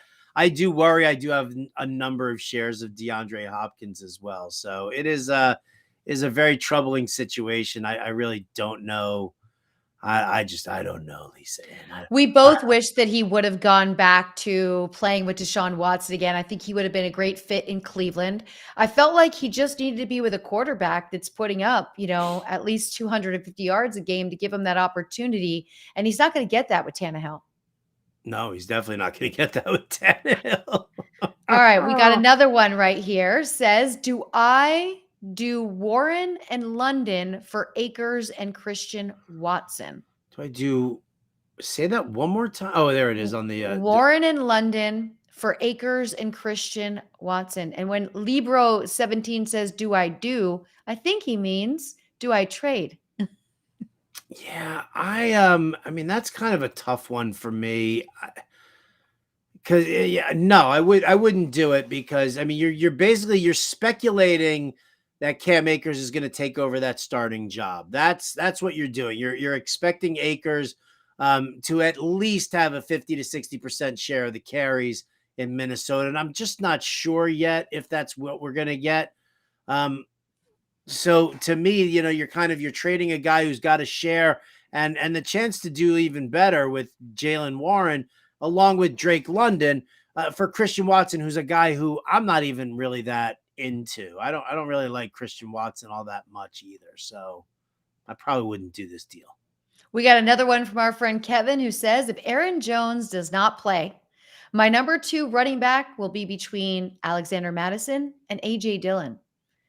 He says it seems to be too early in the season to be making this choice. Yeah, it's definitely too early in the season to be making this choice. But if Aaron Jones does not play, then I would go with AJ Dillon. I would use him running up against Detroit. He'll get the short yardage work. And, again, Madison, we don't know what's going to happen this week. I expect to see that we see some Cam Akers. So I do. I've got concerns. I've got concerns, Lisa Ann, and I'm going to air these grievances. I think it's important, having difficult conversations is a very important part of life. And also just using your words and expressing yourself. Worked for AJ Brown. He ended up getting his because he used his words. Let's talk about using our brains and how about a little bit of math? We're going to get into some point spreads to watch for week 4. 4. We're already here at week 4. I can't even believe it. Crazy. Right? This year has flown by. Detroit -1.5 at Green Bay. I won't bet this game. I won't bet it. Because are you on a more wait and see with Jordan Love? Because I think I'm pretty convinced that Jared Goff is good at football. I think Jared Goff is good at football. I don't really know exactly what we're gonna get out of Jordan Love. David Bakhtiari is out for this one here. I know Watson is questionable. Aaron Jones is questionable. I think if all of those guys are out, then I'm probably gonna lean Detroit. In this matchup here. But again, division rivals, it makes me so nervous, Lisa. I don't know if I can jump into this game and bet it. I would say it's probably a no bet for me, but I would also take a look at the under in this game. I think I might bet the under in this. So that's a smart play right there. If you don't have I am solid on this decision, you can just say this is a no bet game. Let's go to the next one. The game that everybody's talking about. So Howard, in my building, 3 of the guys that work here, one's a Jets fan, one's a Giants fan, and one's a Bills fan. So I get to have the individual conversations about this. And Bills fans are certain after that solid showing from Josh Allen that everything is going to be all right. And they seem to believe that they are going to lay a smackdown on Miami. The spread right now is Miami at Buffalo -3. I think slowing down Miami is going to be a real challenge. I think it's going to be a real challenge as well. Here's the thing, when I take a look at lines, I think about what happened last week, and is there an overreaction to something on there? And it's funny, like the Bills are favored by 3 points. The Bills have looked rock solid over the last 2 weeks. They really have. But like Miami, like what is Vegas saying that Miami, who put up a 70 spot on Denver last week, and they're coming in as the underdog? Like I feel like everybody is going to be like, they put up 70 points. Why wouldn't I? I'll take Miami in the points in this one here. And so for me, I'm leaning on Buffalo. I get it. And you have to also remember they put up 70 points on a team that allowed it. And that's not what Buffalo is going to do. Even without Von Miller, Buffalo's defense is still going to be ready for this game. Wouldn't it be funny if the only game Buffalo loses this whole season is against the Jets? Wouldn't it be funny if the only game that Buffalo loses is against the Jets? The irony is not lost on me, Lisa. Irony is not lost on me. I get it. We're going to get through these next 3. Then we're going to get back because we got a lot of questions. And if you have a question, whether it's a start sit, whether it's a trade, whether if it's a DFS question, and if we can't answer it, all you got to do is go and take advantage of your free 7 days at Fantasy Alarm. But smart people are already subscribers.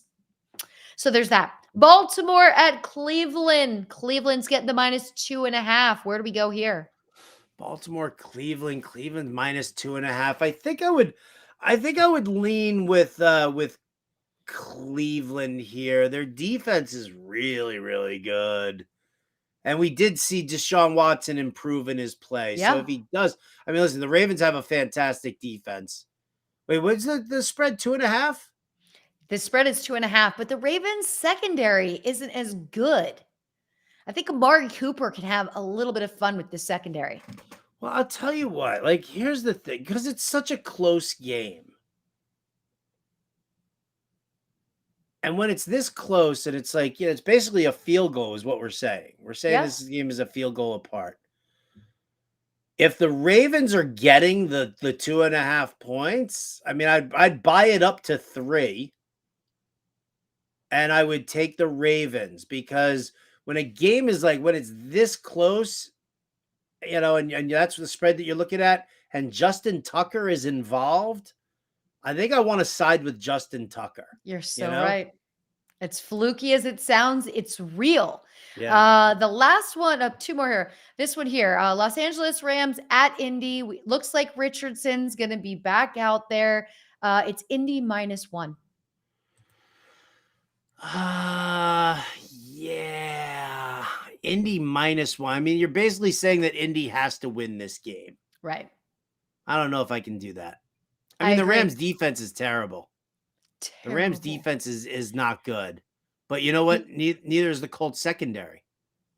And the Rams defense not being good kind of makes me happy for like the shares of Kyron Williams I have and the shares of Puka that everybody has, and still waiting on you, Tyler Higbee.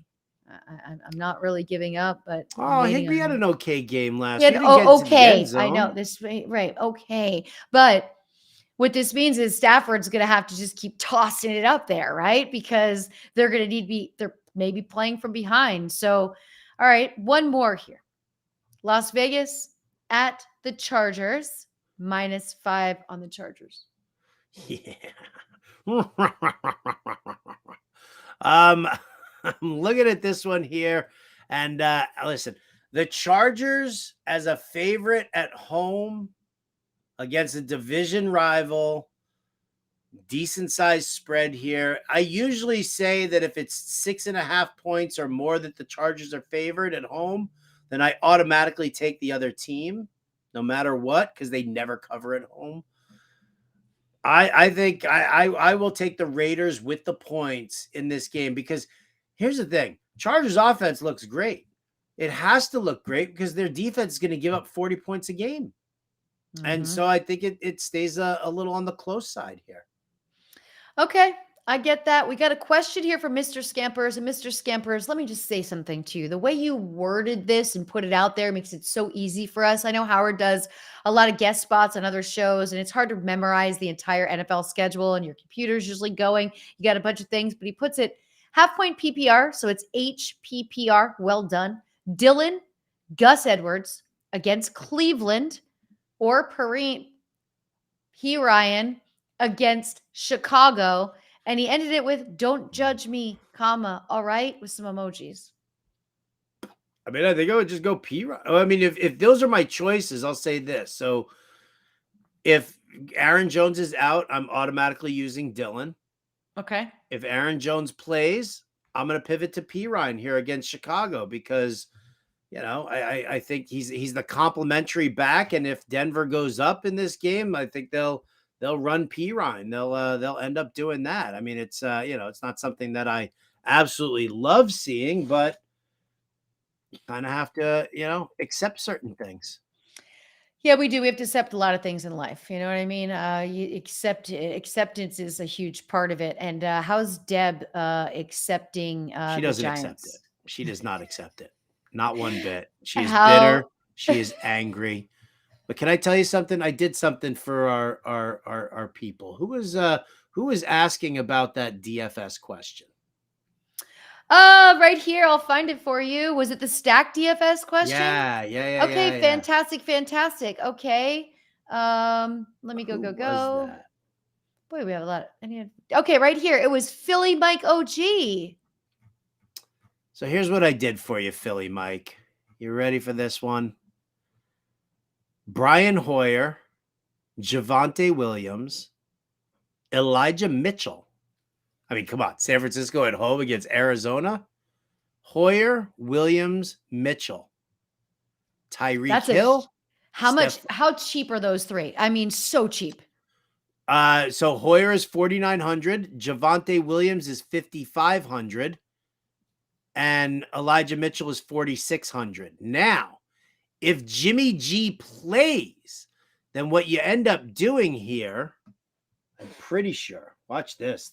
You're gonna love this, Lisa. And I gotta tell you, I'm moderately proud of myself here for this, because if Jimmy G plays, then you just pivot off of Javonte Williams into Samaje Perine, and Jimmy G fits, I believe. It's like you're in the DFS lab right now. I am. It's like I am, like you're like a scientist over there right now. I see how focused you are. There's a little bit of steam coming off of your fantasy alarm hat there, Right, a Howard. little sizzle, A little sizzle. I see a little bit of sizzle, and I like it.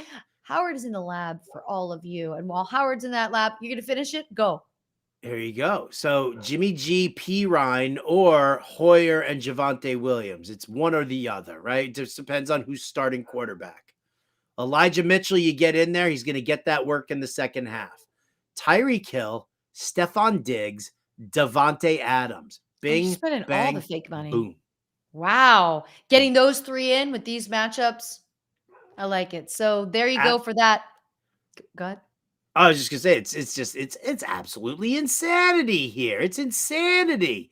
We've got a question that came in from Twitch, and it's cool because you know how you can see the little emoji where it's like, I'm a YouTuber, I'm a Twitcher.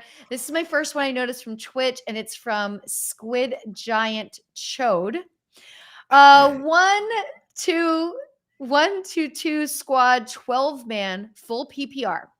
QB is Hurts. Running back 1 is Brees. Running back 2 is Kamara. Wide receiver 1 is CD. Wide receiver 2 is ARSB. Amon-Ra St. Brown. Yeah, that's well done. I couldn't even figure that out. I felt like it was alphabet soup. Tight end Laporta. I was swimming around in there and I was trying to figure it out in my brain. I'm like, what does it mean? What does it mean? Laporta. So flex, Olave. Flex 2, Hollywood. Bench, Addison. London, Spears. Hunt, Charbonnet. Njoku. I feel like the squad is about to roll. Yeah, I like that group. And I think you got it set properly as well with your starting lineup and who's on your bench. Absolutely, I like that. Squid, way to go, Squid Daddy, or whatever it is. Squid Daddy there. We got one here. Would you trade Godwin, White, and Madison for Bijan? It's a full PPR. Keep in mind, depth is not any issue. My bench is good. I just want a better starting lineup. Yes. Make that trade and get Bijan 100%. And by the way, not 33, then wrote back, by the way, I meant Rachaad White just to specify. So that doesn't change anything. You had that. You thought he was talking about Rachaad White, right? I did. Yes. Okay. I like it. That's great. Okay. Traded away Swift, Cooper, and Sutton. We need to know who you got. Please don't leave me hanging. Received. This guy. I love how you just did this. You really kept me in suspense with the multiple messages. I was like, where are we going? Please let me know this play. Okay, so it started out. He traded away Swift, Cooper, and Sutton. He received Burrow, Michael Thomas, and Henry. I'm assuming that's Hunter Henry that you got, not Derrick Henry. If it's Derrick Henry, good question. Rock solid. But if it's Hunter Henry, it's Derrick Henry. It's Derrick. All right. So, yeah, I mean, listen, I'm not a believer in Swift. The problem is, I mean, listen, it's a good solid trade for you. It really is.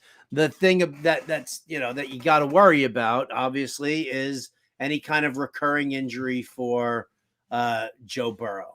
But if Swaggy Joe is going to be able to be under center the entire time, I'm in for that trade, because I think a lot of people are really just I think they're giving up on Derrick Henry right now, which I don't believe in. Like, I don't think that they need to give up on him. So yeah, and I'm not a DeAndre Swift guy. Can we keep in mind that Derrick Henry starts every season a little slow? Yeah, he always picks up in the second half, right? He always picks up in the second half. It's like, who knows? Maybe he's leaving some gas in the tank. By the way, I just looked up. The moon is beautiful. We have a full moon this Friday. And next month, there's an eclipse, and I can just see it. It's glowing at me, but that's not important. I was just a thought. Here's the thing. I still like Cooper and Sutton more than I like Michael Thomas. I like Cooper and Sutton more than I like Michael Thomas as well. Okay. I'm assuming that this deal means that, you're sitting on like a crap quarterback. Oh, yeah, Deshaun Watson and needed a big, I mean, no. Now I'm liking this deal less, because if you got Watson's definitely serviceable. Yes, and you don't have the risk that you have with Joe Burrow's calf. Now, Watson does have a bye week coming up, which is next week, week 5. We're already going to be getting into bye weeks. By the way, Dan Man just admitted his truth. Oh, yeah, and I like it. I absolutely love it. You are a Bengals fan. So it's part of fantasy sports and building your team. If you want to play a little bit with your heart and you really enjoy watching these players, there is nothing wrong with that. I see nothing wrong with that. Let's go to G Ghost 43. I think this is my friend Ghost, and not Ghost from Power, which I know you're watching, which we need to talk about. I'm to not start? watching Power, actually. I thought you were. No, sorry. You didn't start it? Oh, I'm so you No. got to watch this show. It's trash Mm. and I love it. Who to start between Puka? Look, when I want to watch TV, I want nothing but trash. I either want 90 Day Fiance, I want Life After Lockup. Love After Lockup is even better. People falling in love with inmates and then thinking that they can house them and help them get their life back on track is like the best stuff ever.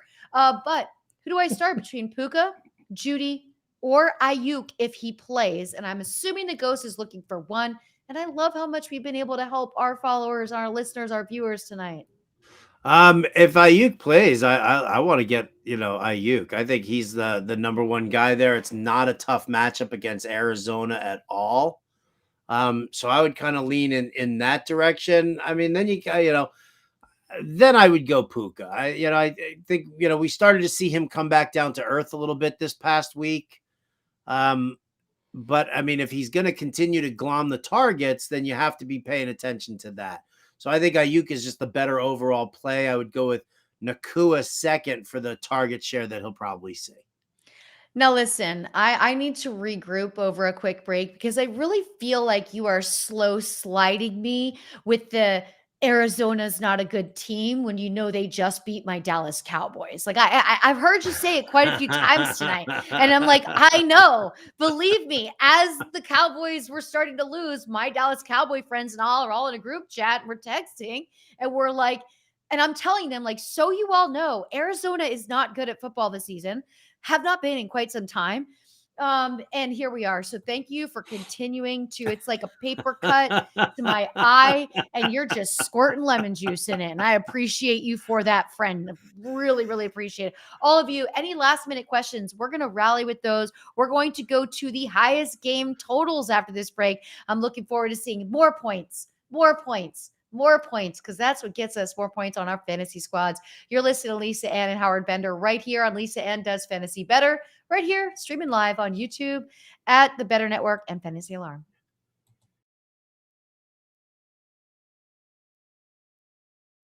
What can we expect from you out there on the track tonight? Listen, I have a wife, 2 kids. I have, full-time jobs. I'm never nervous. I don't even know what that word means. Can you explain what nervous means? No. I'm ready to have fun. I've never done anything like this before. I got asked to be a part of this. This is fascinating. Like, it's so cool to just look around and see what goes on here. So I'm just excited to get out on the horse. And you want trash talk? Is that what you're asking me for? No trash talk. I hope everyone does well. All right. Everyone's going to do well, but it has to be a winner. So give me your trifecta. Who's going to come in first, second, and third?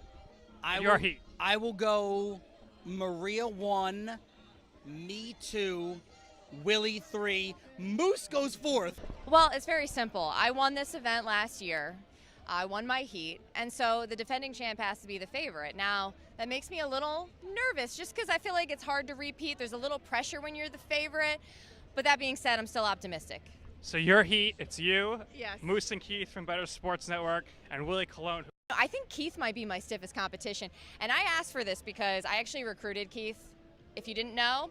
So Keith, if you win, you're welcome. Malusis is very good. I mean, he knows what he's doing, but I'm going to go with Maria. Keith is waving to the crowd. He must pay attention because they're off. It's Mark Malusis going for the lead. Maria Marino on the outside, and now Keith Irizarry on the outside with speed, and they're 3 wide into the first turn. Woo! Mark Malusis is locked in for his life. 138 and 2. They're into the stretch. Sportscasters Derby 2. And still in front, Keith Irizarry. And now Mark Malusis is trying to squeeze on through. Come on! Come on! Let's go! Come on, kick it! Kick it! Yeah! Keith Irizarry. Keith, you did it all the way, wire to wire. Over Mark Malusis. Awesome! That was so cool! The champ is here! Keith, what was it like being out there? Adrenaline rush, you were doing the Instagram Live, so there was no panic. You looked cool, calm, collected the whole time, and you won it. I felt really comfortable. I did. Like, I know you were joking with me before. Are you nervous? Are you whatever? What are you? David, the driver, was awesome. He's like, we're going to win this. I said, all right, let's win this. And he said, let's go. Yeah, I just felt really comfortable. I did. It was fun. We're in the lead. I got Maria Marino on the right side of me, and I'm like, oh my gosh, she's going to beat us, right? And then out of nowhere, you see Moose coming up this way, and we feel him breathing down our neck. And I'm like, Moose no! on the loose. Watch out. Moose was definitely on the loose, and we just got Moose by a neck, a nose, whatever you want to call it. Yeah, but again, all of this for a great cause, and it was absolutely awesome to do this. It was cool. All right, Keith, congratulations. And no matter what, you could always hold this over Moose's head.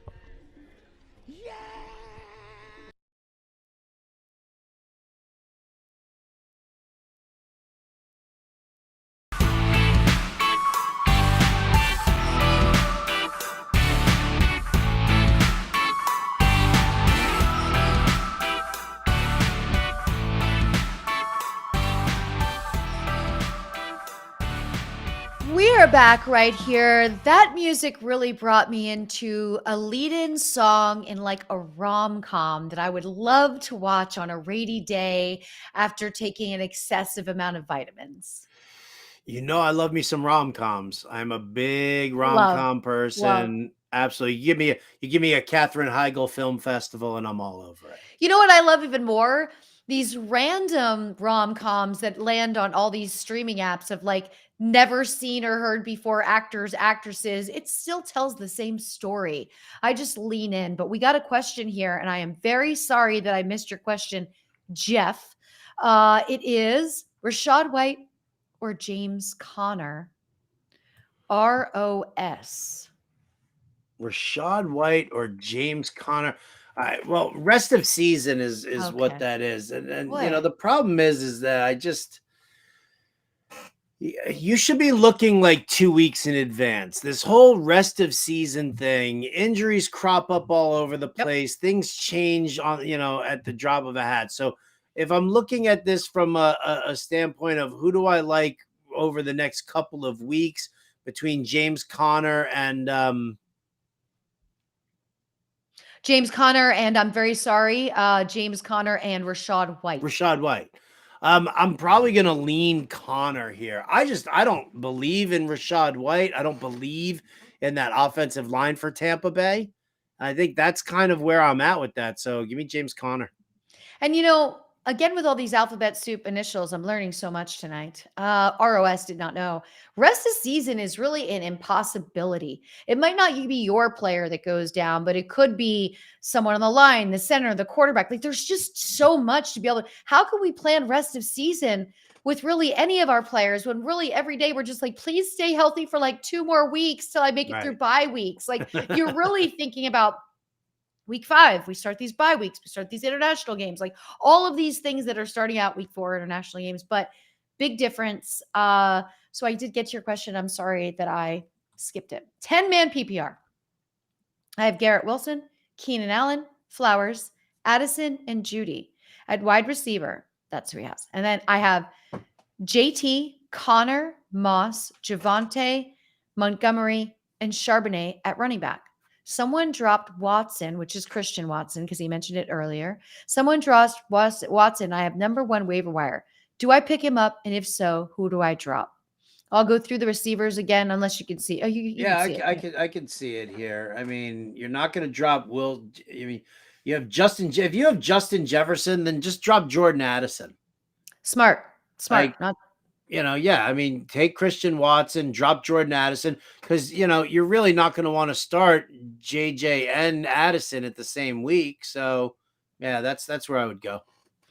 All right, let's talk about what we're going to be doing. We've got Thursday night action tomorrow night. We've got Sunday. We've got Monday. We're going to be watching these high-scoring affairs, and the highest team total as of right now, sadly, is my Dallas Cowboys ever going to be on the highest team totals? Does nobody think we can do anything, Howard? We're never, ever in the top 5 of the highest totals, ever. Because people don't believe in your team. Jim does.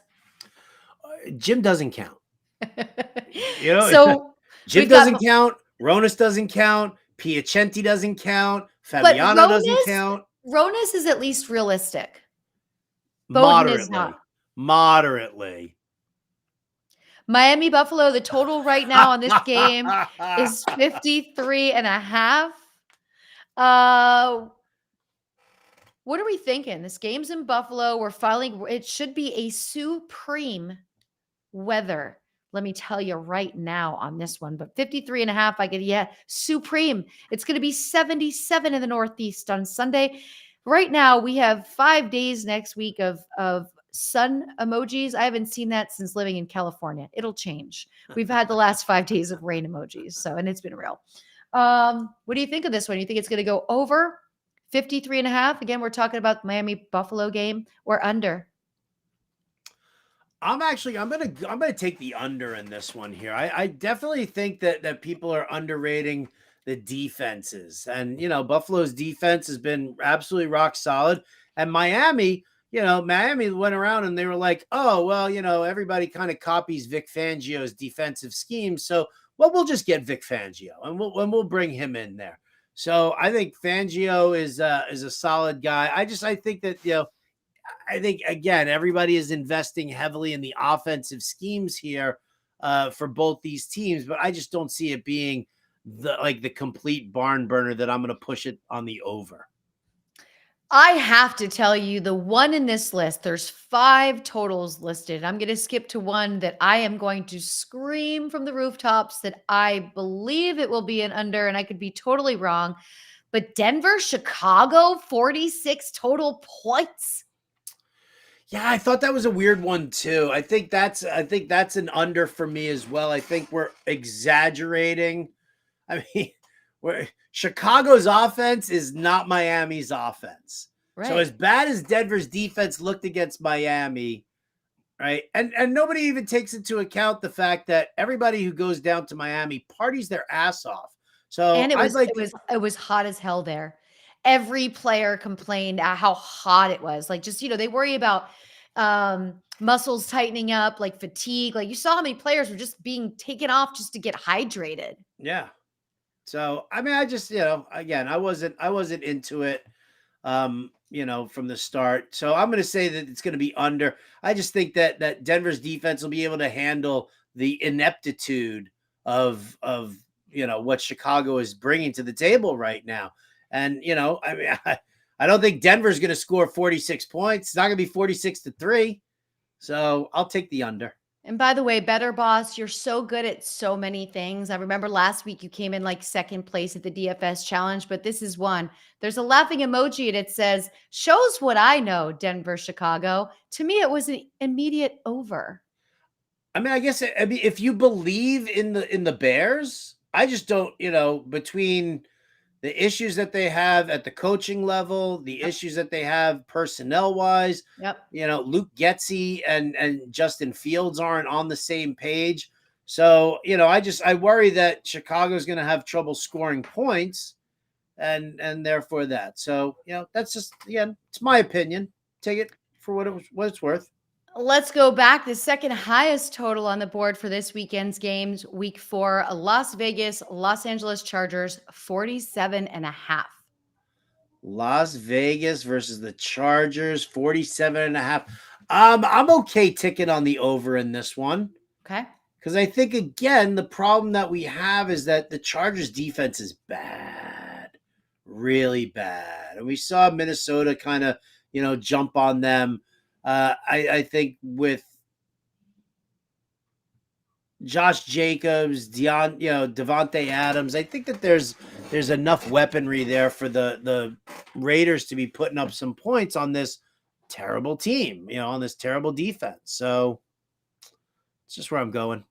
I think how much adjustment do you see Justin Herbert having to go through without Mike Williams? Because their connection, not that Keenan Allen isn't getting it done, but now Keenan Allen might be double covered from time to time, especially after he has been getting. How much adjustment it is going to be for Justin Herbert to not have Mike Williams to rely on? Can he rely on his other receivers? Can he rely on Quentin Johnson? I don't think that there's going to be too much of an adjustment. We saw Joshua Palmer actually do well when both Keenan Allen was down and then when Mike Williams went down last year as well.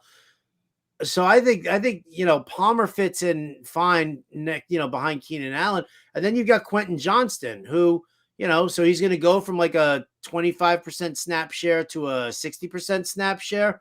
He's a deep threat, 6'4", can stretch the defense. He's got the speed. So I don't think Herbert misses a beat here at all. Next up, we've got the Los Angeles Rams Indianapolis game. The total points on this one is 46.5. And by the way, did you think that Matthew Stafford was going to play this well? If you remember at camp, there was the I feel better than I have my entire life. And I remember asking you, like, how can you feel better older than you did when you were younger? I just don't understand it. I just don't. I mean, I feel great, but I'm not going to say I feel as good as I did when I was 21. Matthew Stafford's playing really well, even without Cooper Kupp. He is. Well, I mean, the funny thing is that we see Stafford and he's just so locked into one target. We saw him like that in Detroit with Megatron. We saw him like that now with the Rams with Cooper Kupp.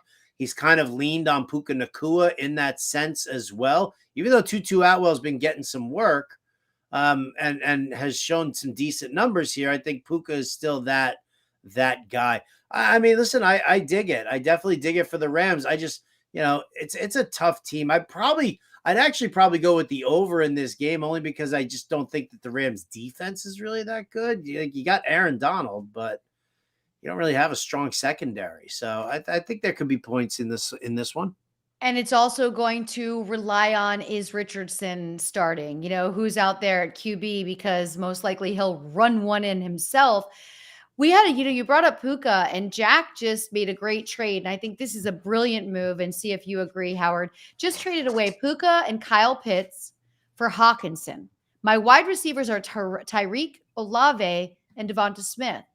He was my weak spot in my lineup for the first couple of weeks. Puka would never play in my lineup. So do you feel that was a good move, adding Hawkinson, because you have that strength at wide receiver? This is where so many people are like, should I drop so-and-so? I'm like, why would you drop a good player that somebody else is going to just take off the waiver wire when you could trade and get some value to build your team and help someone else build their team? Yeah. Oh, no, I'm with you. I'm with you completely. I think it's a great trade. It really is. If Puka's not going to, crack your starting lineup, then, you can fill in during bye weeks, from a bench and from streaming guys in there to get a tight end like Hawkinson, who's got the potential. He's getting the target share right now. So if he's got the potential of finishing out the season as a top 3-4 tight end, then I think it's a must move. You're getting a really nice leg up there at the tight end position, and you're not really losing anything with Puka and Kyle Pitts. I like that right there. That's a good trade. That makes me smile. We got one more here. Minnesota, Carolina. The total points on this one, 45. Again, we got a quarterback conversation. Will it be Andy Dalton? Will it be Bryce Young? Like these are all Bryce Young. This is all like, ugh. Yeah, I feel like we're still going to see Dalton this week. And, again, having that veteran presence there under center, calm, cool, collected. Say what you want about Andy Dalton, but I mean, he's been in the league for as long as he's been for a very specific reason. Yeah. So, I think, he helps out Adam Thielen in his revenge game narrative. And, in Carolina, I think that's, Carolina is going to be able to, they got Miles Sanders. This is not a strong defense for Minnesota at all, right? I mean, Josh Kelly kind of skewed the numbers because of his level of suckitude. But I think that, when you're looking at Miles Sanders against this Minnesota defense, I think that he'll be able to find some decent running room here. So I think Carolina will be able to score, and we know that Minnesota can put points up on the board. So I'll tilt on the over. Don't forget about Underdog, everybody. Go to fantasyalarm.com/underdog. Promo code ALARM gets you a 100% deposit match up to $100 for first-time depositors. You've got Best Ball Mania 4 weekly winners, pick'em contest, the higher or lower, just like we do every week here. Howard, we put out the DFS challenge. It's going to be Phil by tonight. I know it. That thing just fills up so fast. So if anybody in this room has not done it yet, it is on my timeline at The Real Lisa Ann. Claim your spot and get in there. I am in there already with an absolute killer lineup. I was, had we done the Thursday through Monday slate, I had my all revenge game narrative lineup all set up and ready to go. But now that we just kind of had this whole conversation about, stacking and stuff like that, that Hoyer lineup that I just threw out there to everybody. That's what my lineup is set at right now. Well, you mentioned revenge games, so I've got to ask you, do you sense that Belichick will allow Zeke to play some revenge on the Dallas Cowboys as he matches up? And my friends and I, we're all like sad over this. We're like, we really don't want to see him play against our team. We're still not ready. I have Zeke on my bench in quite a few leagues just as like a bye week filler. There've been 1 or 2 spots where I had to let him go because I needed to pick somebody up over injury. Is this a spot where you would play Zeke if you had him in a league? Or is this the spot that maybe you would just play him in DFS? I would just play him in DFS. I think, so here you go. Jameis Winston going up against Tampa Bay. All right. Zeke Elliott going up against the Cowboys. I had a real stretch on this one here.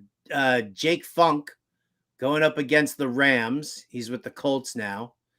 Adam Thielen going up against Minnesota. Brandon Cooks going up against the New England Patriots. He used to play there. Calvin Ridley going up against Atlanta. Tyler Kroft is my tight end. He's terrible, but you know what? I mean, Tyler Kroft going up against Miami, or going up against Buffalo, actually, should I say Buffalo. Kroft is going up against them. And then in my flex is Mecole Hardman going up against Kansas City. It is my all revenge game narrative lineup, and it is hot trash. But I love it. I love that you had that much fun putting it together. And I love that this week there's that much of that. But hey, players on the move all the time. I mean, that's actually a thing. That's a good lineup for revenge factors. What game are you looking forward to the most this weekend, Howard? That's what I need to know.